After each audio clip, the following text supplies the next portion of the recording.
Assalamualaikum warahmatullahi wabarakatuh. Yang saya hormati kepada Bapak Ferry Nurman MKom selaku dosen SPK semester 4 kelas IT 7 Pekanan Sabtu. Baik, di sini saya akan memaparkan hasil tugas 13 SPK saya, yakni studi kasusnya toko ikan cupang pada Beta Idoy Cilenek Bogor. Di sini ada latar belakang masalahnya.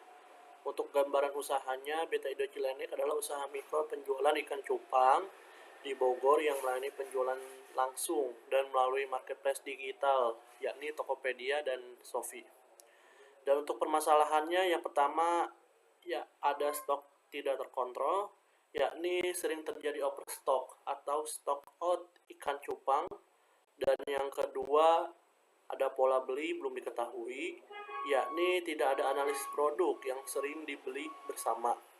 Dan yang terakhir, yang ketiga, ada keputusan belum berbasis data, yakni semua keputusan masih berdasarkan intuisi pemilik. Dan di sini ada solusinya, berbasis data mining yang menganalisis data historis penjualan untuk menghasilkan rekomendasi bisnis yang akurat dan terukur.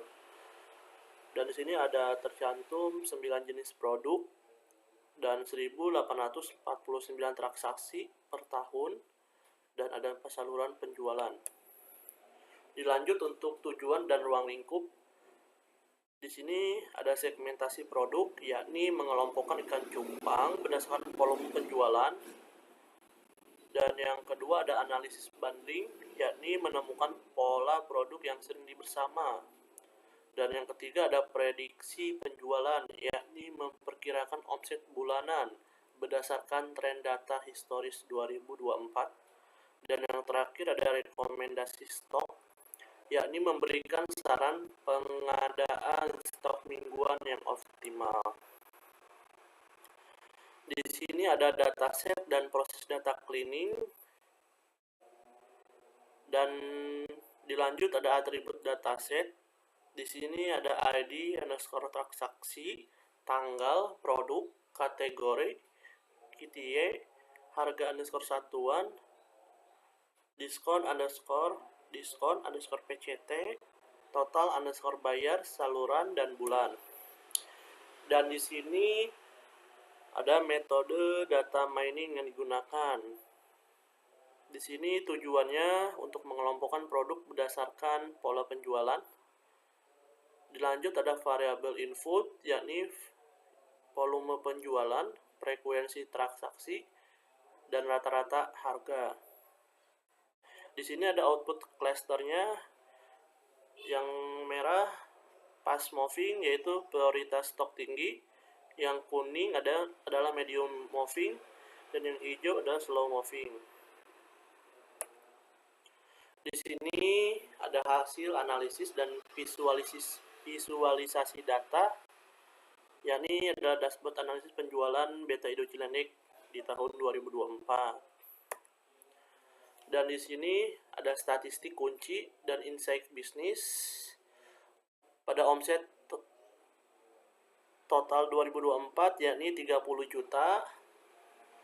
Di sini juga ada transaksi per hari 5,1, dan ada produk terlaris, yakni Hakun Brew, dan saluran terbaik yakni adalah Tokopedia sebesar 32,8%. Dan dilanjut untuk insight dan rekomendasi pada bulan terbaik, yakni Maret dan Oktober, yakni puncak penjualan, siapkan stok 2 kali lipat H-2 minggu sebelumnya. Dan dilanjut adalah bulan terlemah pada Februari, omset terendah 9,1 juta, rekomendasikan promo banding diskon 15%. Dan dilanjut ada cross selling, Hakmun Blue plus pelet premium sering dibeli bersamaan. Confidence-nya ya ini 72%. Rekomendasinya adalah buat paket bundling. Dan dilanjut adalah prediksi Januari 2025, estimasi omset sebesar 15,7 juta, moving average 3 bulan, targetnya jadi target KPI awal tahun. Dan dilanjut di sini ada arsitektur integrasi DSS, ERP, CRM, dan SCM. Dan untuk kesimpulannya, yang pertama, DSS berbasis data mining berhasil diterapkan pada data penjualan Beta Indo Cilendik tahun 2024. Dan yang kedua, analisis menghasilkan insight, yakni Hamut Blue adalah produk terlaris. Tokopedia dominasi penjualan 32,8%. Puncak penjualan pada Maret dan Oktober. Dan yang ketiga, integrasi DSS dengan ERP, CRM, dan SCM memungkinkan pengambilan keputusan stok, promosi, dan prediksi secara holistik berbasis data. Dan yang keempat, prediksi omset Januari 2025 sebesar 15,7 juta dapat dijadikan target KPI awal tahun bagi pemilik usaha. Baik, paling itu saja yang bisa saya paparkan. Mohon maaf jika ada kekurangan.